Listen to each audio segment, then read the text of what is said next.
Okay, this is your third month and I'm going to show you how to miter your corners for your quilt top.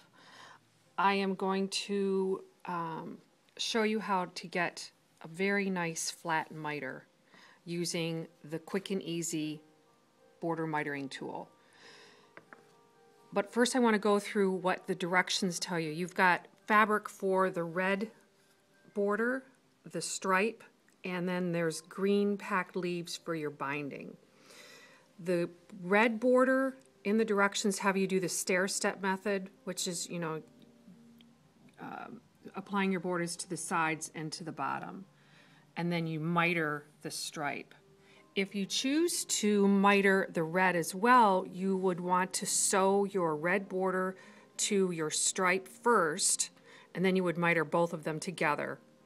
So you want to sew your red border to your stripe, and then you would sew the whole thing to your quilt top, and then we would go ahead and miter it.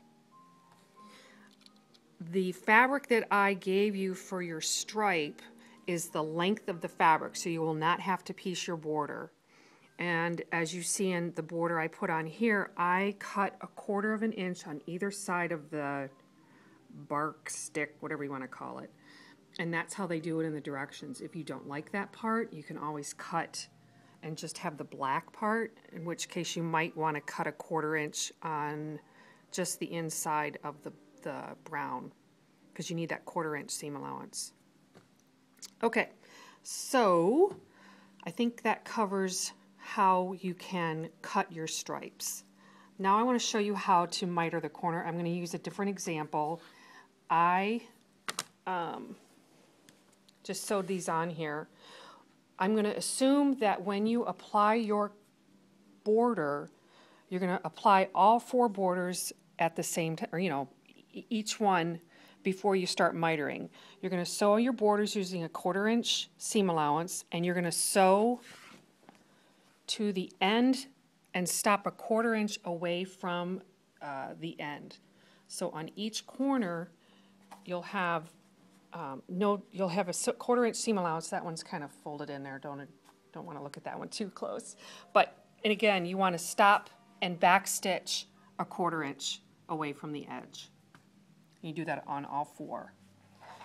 When you lay out your strips, or when you apply your strips, you want to make sure that you have at least the width of the border plus a few more inches, because when you miter you need to have flaps. And in the directions I think it says 9 inches extra on either side for a total of 18 inches. So just the rule is when you miter you need to have at least the width and maybe a couple more inches extra of the border width. Hope that makes sense. Okay, so here's my flap. I'm right-handed, so I always start with the right-hand flap. I'm going to lay it over top the other one. And actually, I'm sorry, I need to work with we're working with the wrong side of the quilt. And I always work with the quilt away from me. So again, I'm lining it up. I don't worry about the bottom strip. I'm only concerned about the top strip being perpendicular to my quilt top. The ruler, and I don't know if you can see this, the ruler has dotted lines, which is where my seam line is, and the solid raw edge. You've got this, which is where you're going to be cutting. You have these lines here, which is to align the stripes if you have in your border, and I'll show you. So what I'm going to do is lay this down, and I'm going to lay up the dotted line on my seam line and that solid line on my raw edge. And I'm going to make sure that these are perpendicular, or parallel, I guess, to the stripes on the border, and they look pretty good. And then what I'm going to do is draw a line with a marking pencil along that raw edge all the way down to the end.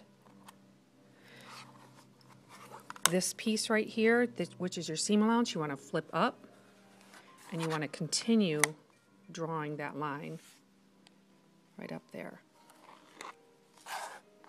Now, what I'm going to do is flip over to the other border, and my tool I'm going to flip as well. I don't care what this side looks like, I just want to make sure that this is flat and perpendicular with my quilt top. And I'm going to lay it, whoops.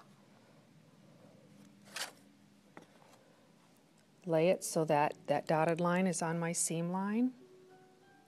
And you can see my seam line is a little quirky here, but I still want it. I can just eye it and make sure that it's pretty perpendicular. I'm a little off here. And I'm making sure my lines are looking pretty straight with the stripe, and that looks good. So I'm going to draw my line, flip this up, and again I can use the straight edge to carry that line up because I'm trying to get it up into my seam allowance. And there you go. The next step then is you're going to cut on those solid lines. So I've cut from the edge all the way up, keeping my quilt top out of the way. I'm never going to touch my quilt top. I'm going to cut all the way up through that seam allowance on both of them. The next step is you're going to pin those two together. You can see I did that. You're going to pin the two raw edges together. You're going to take that quilt top and keep it out of the way, and you're going to pin all the way across. You're going to align your stripes, and I did that already. And then you're going to sew from a 1/4 inch seam allowance. You're going to sew from the edge in, and you're going to go all the way up, and you're going to stop at that point where your other stitching.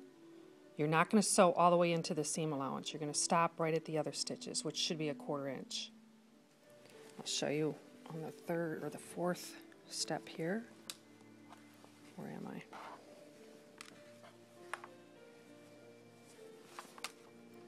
Here's the finished one. I don't know if you can see it, but I sewed right to the edge there. You're going to press that seam open, like I did, and you will find that it lays flat and perfect every time. If there's a pucker in here, it means you stitched too far into the seam allowance. You can just take a couple stitches out, a little bit of steam, and it should lay flat. Be aware too that this is on the bias, so there is some stretch involved there. You want to be careful not to steam it and stretch it too far. But there you have it. If you do it pretty, it'll look just like this one over here. All done.